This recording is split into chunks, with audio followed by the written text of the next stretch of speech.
जय शिवराय मित्रांनो. या बुकचा जो रायटर आहे बेन, त्याने त्याच्या संकटकाळाची गोष्ट इथे एक्सप्लेन केलेली आहे या चॅप्टरमध्ये.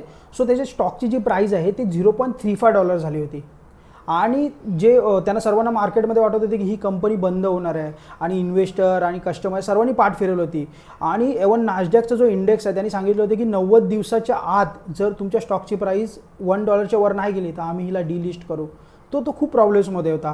मग तो एक आशेची किरण शोधत होता. कोणतरी सर्व इन्व्हेस्टरच्या दारोदारी फिरत होता, त्यांचे दार ठोठावत होता, पण त्याला कोणी मदत करत नव्हतं. त्यानंतर हर्ब ॲलन नावाचा एक इन्व्हेस्टर होता मोठा, त्याने त्याला हेल्प केली आणि त्यानंतर त्याची कंपनी खूप वर गेली.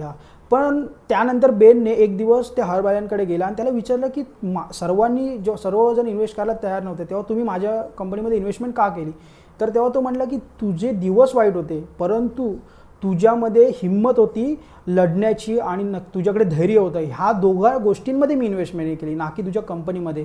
सो मित्रांनो, तुम्ही ह्यातून एक गोष्ट शिकू शकता की जर तुमच्याकडे हिंमत असेल आणि जर तुमच्याकडे जर धैर्य असेल आणि आत्मविश्वास असेल तर नक्कीच तुम्ही त्या अंधारात सुद्धा एक प्रकाशाची वाट बघत म्हणजे पुढे पुढे चालत राहत. नक्कीच तुम्हाला तो प्रकाशसुद्धा भेटेल आणि नक्कीच तुम्ही यशस्वी व्हाल. नक्कीच ही व्हिडिओ तुम्ही कोणापर्यंत तरी शेअर करू शकता, तुमच्या मित्रापर्यंत जो सुद्धा त्याच्या संकट काळात हरलेला आहे.